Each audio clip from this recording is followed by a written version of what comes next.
Hello everyone and welcome to my channel. And if you're a true General Hospital fan, be sure to like this video and subscribe to the channel. Now, let's get started with today's video. General Hospital, GH, spoilers claim that Drew Cameron Matheson, will be fighting for his life after Nina Reeves' Cynthia Watros' choice to roll him into the lake. What happens once Drew is rescued and has a chance to explain what happened? Nina will find herself in a difficult situation on July 27th because she will feel guilty about her daring move and wish to seek Drew's assistance. Another part of Nina is concerned that Drew will spill when Giovanni Mazza, eventually saves him. As luck would have it, Jack Brennan, Chris McKenna, will finally get his hands on the black box he has been looking for. Brennan will regain ownership of it following Valentine Cassidy's James Patrick Stewart bargain, giving him the Drew leverage back. Nina may be afraid that Drew has been the victim of one too many crimes. Will Brennan's dirt be enough to silence Drew in the face of all the cruelty he has witnessed at the hands of Nina and Willow Caitlin McMullen? Willow has shot Drew twice, given him a fake stroke, and injected him with a paralytic to keep him under her control. Nina has been assisting Willow and recently committed attempted murder by purposefully pushing Drew into the lake knowing he couldn't swim in his current condition. Some significant sins have occurred, but Brennan believes that the threat of Drew's diverted financial evidence will save Willow and Nina. Before Drew can report everything to the cops, Nina and Willow may be able to provide him this proof thanks to Brennan. Drew will be happy to send Willow and Nina to prison, but he may reconsider once he discovers that he, too, could face incarceration. Drew will no longer be confined in his own body, and he will surely not want to be trapped at Pentonville. That could influence Drew's interpretation of events, leading him to say that what happened at the lake was an accident. Drew may also cover up Willow's terrible behavior, at least for the time being. That could change depending on how the story progresses, so keep an eye out for any surprise developments. According to General Hospital spoilers, Drew will be forced to make a difficult decision following his lake rescue. Following one of the most dramatic acts of desperation seen in Port Charles in years, the fates of several major actors are in jeopardy, with the potential to permanently alter family loyalties, legal ramifications, and long-simmering vendettas. Nina's choice to wheel Drew's chair to the edge of Coeur Lake and plunge him into the water was a primal, terrified reaction to the knowledge that every carefully planned protection was failing all at once. The black box, which was designed to put Drew under perpetual control, remained out of reach. The paralytic that had kept him silent and immobilized was already starting to fail. Willow's panicked call about boarding a plane that night with Wiley, Amelia, and potentially Nina herself indicated that the mother-daughter relationship was ready to crumble under the strain of imminent exposure. Drew's voice broke through the tension on that dock, and everything changed in an instant. The teasing query about whether Nina had received terrible news was not the weak rasp of a guy still struggling to function. It was purposeful, knowing, and infused with the same calculating edge that had once made him a formidable force in both politics and personal conflict. Nina replied, "Bad for me, worse for you," and the ensuing shove were the actions of a woman who realized that silence was no longer an option and that the only card left was permanent eradication. Whether the water took him or someone rescued him in time is the fundamental mystery that will drive the next part of the story, but the fact that he spoke at all suggests the window for confinement has closed. If Drew survives the frigid water and the physical pain of the fall, the first words he says after he is stable will influence Willow and Nina's immediate fates. He's spent months studying them from a position of forced helplessness, taking in every discussion, injection, and desperate scheme muttered just beyond his line of sight. His information extends beyond the identification of the individual who shot him twice in the back. He is aware of the continual injection of the medicine that has kept him confined in his own body. He is aware of Willow's blackmail scheme, which involved ensuring Nina's fingerprints were the only ones on the syringe. He is aware of Jack Brennan's involvement, the missing evidence, and the escape plot, which was hours away from execution. That information, once spoken, becomes a more devastating weapon than any firearm or chemical compound used in this fight.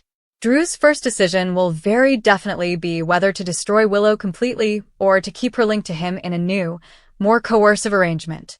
The mother who shot him in a moment of parental desperation and then chemically silenced him had already demonstrated her willingness to go to extraordinary lengths to retrieve her children and protect herself.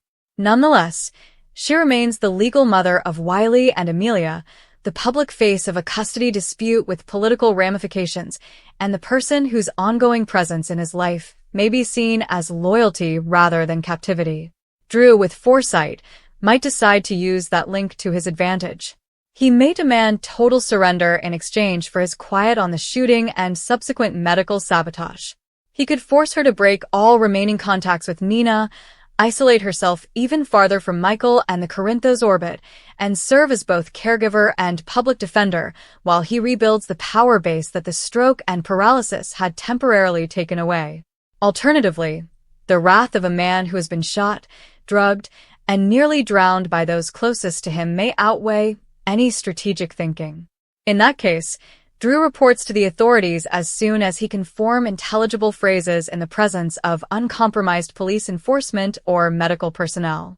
Willow's carefully crafted story about the night of the shooting unravels.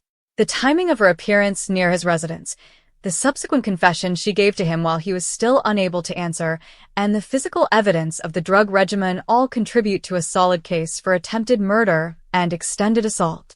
Nina's role evolves from concerned mother to active participant in the cover-up and final attempt on his life.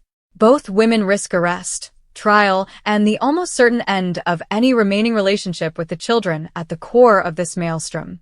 Nina's position is much more precarious than Willow's.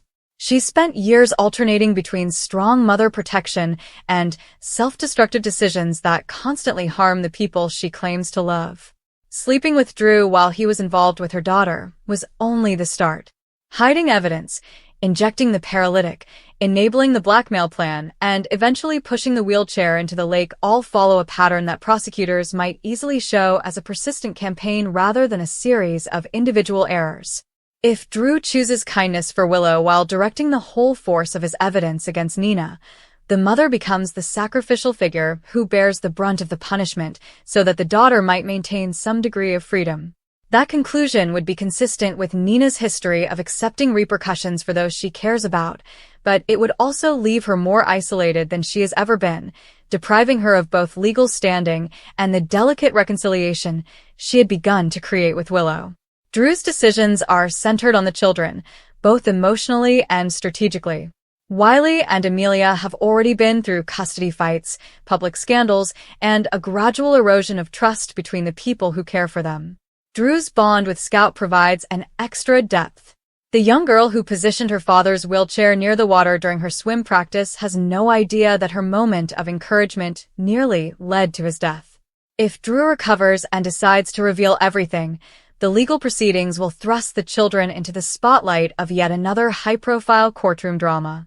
If he decides to maintain the secrets and use them as leverage, the children will become perpetual hostages in a household ruled by dread and implicit threats. Jack Brennan's role in the aftermath cannot be overlooked. The man who failed to secure the black box in time and then offered an escape path complete with new identities now finds himself hampered by both his emotional relationship with Nina and his professional responsibilities. If Drew survives and begins to speak, Brennan's efforts to conceal evidence and facilitate escape become part of the broader conspiracy. Valentine's possession of the box, as well as the talks over its return, further complicate the situation. The intelligence community, the local police, and Port Charles's political apparatus will all have competing interests in how the truth is revealed and who is allowed to shape the story. Medical recovery introduces a new set of factors. Drew's ability to talk after months of silence implies that the neurological damage from the gunshot and subsequent stroke was never as severe as Willow and Nina thought. Continued recovery could restore more of his physical abilities, transforming a man who is reliant on a wheelchair and pharmacological restraints into someone who can now act independently. Physical repair would significantly alter the power dynamic.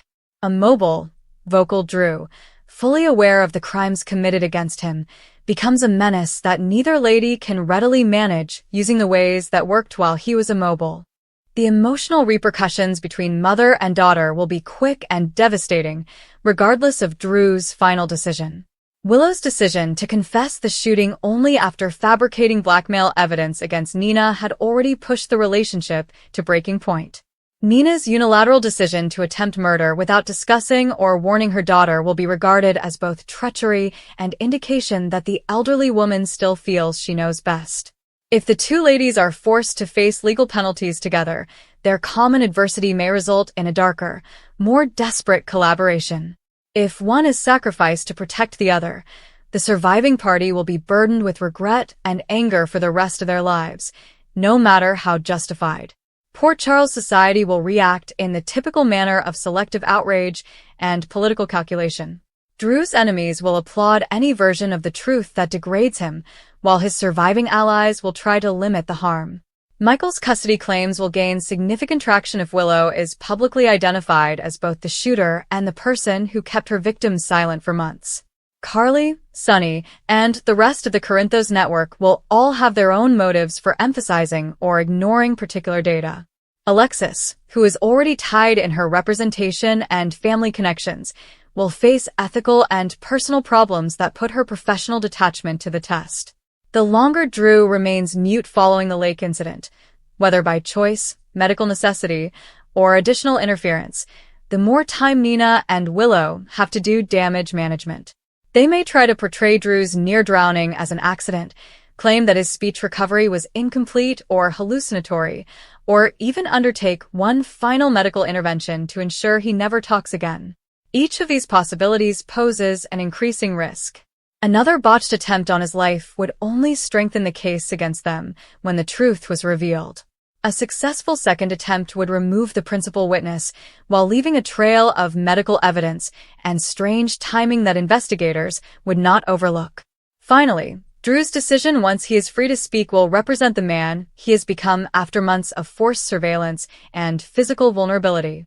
Drew, who began this chapter of his life as a cunning political player capable of ruthlessness, may emerge more ruthless or unexpectedly tamed by his encounter with helplessness. If the previous scenario triumphs, Willow and Nina will face a meticulously planned devastation that will leave them alive but devoid of their freedom, reputation, and family. If any trace of the man who once cared for Scout and desired genuine connection emerges, there is still a limited road to negotiated survival, but it comes at a high cost. The lake itself becomes a representation of the point of no return.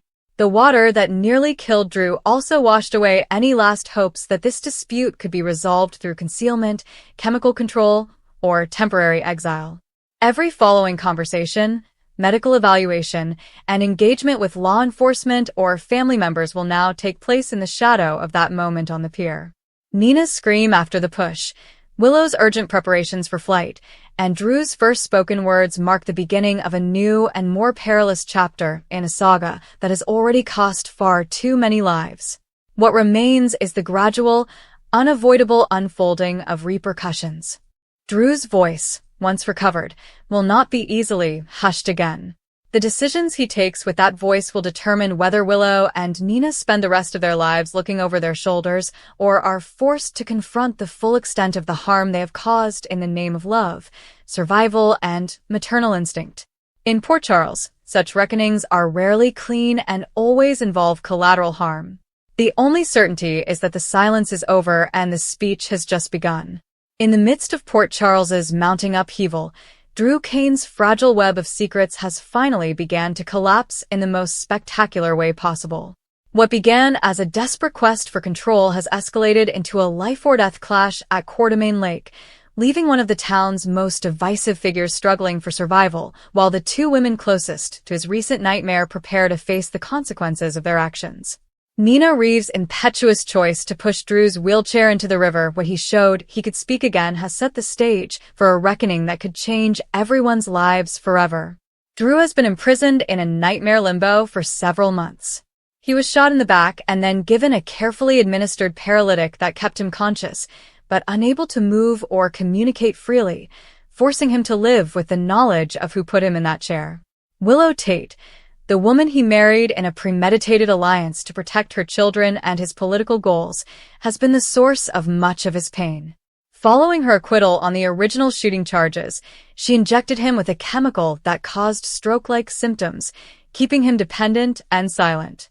Nina, his former secret lover and reluctant ally in safeguarding her daughter, became complicit by providing doses and subsequently gaining leverage of her own. The black box sought by Jack Brennan, with proof that could have permanently neutralized Drew, slipped through their fingers. When Willow's leverage faded and she prepared to depart with Wiley and Amelia under new identities, Nina was left alone on the pier with a guy who was no longer completely powerless. The breaking point came when Drew mentioned her name and asked whether she had received bad news. His remark, delivered with the same calculating edge that made him a strong force in Congress and in private, confirmed Nina's suspicions for weeks. The recovery was accelerating. The paralytic supply has run out when associated criminal networks collapsed. Willow's disclosure to him about the shooting and the ongoing injections meant her quiet was no longer assured. Nina unlocked the wheelchair brakes and pushed in an instant, motivated by panic and maternal instinct. The splash that followed was not the planned resolution of a problem, but rather the start of a much more perilous chapter. However, Drew Kane has proven to be quite difficult to eliminate. He was rescued from the lake in a frenzied sequence that included unexpected witnesses and quick thinking from others close, and he was dragged out before the depths claimed him. The physical toll has been considerable. Water in the lungs, shock to an already damaged system, and the aftereffects of months of pharmacological confinement put him in severe condition. As doctors sought to stabilize him, hospital monitors watched his erratic heart rhythms and struggles with respiration. The only constant throughout has been the restoration of his voice, which has become stronger and more deliberate with each passing hour. Drew finally speaks clearly after nearly drowning, and his words carry the weight of everything he has seen from his locked-in position. He knows Willow pulled the trigger. He knows she resumed the shots. He knows Nina was involved and then escalated by seeking to permanently silence him when the risk got too severe. The power dynamic that previously favored women has reversed. Drew has the knowledge, ability to testify, and residual influence from his previous position. The issue that now hangs over Port Charles is not whether he will live, but what he will do with the information. His decision with Willow is the more personal and complex of the two.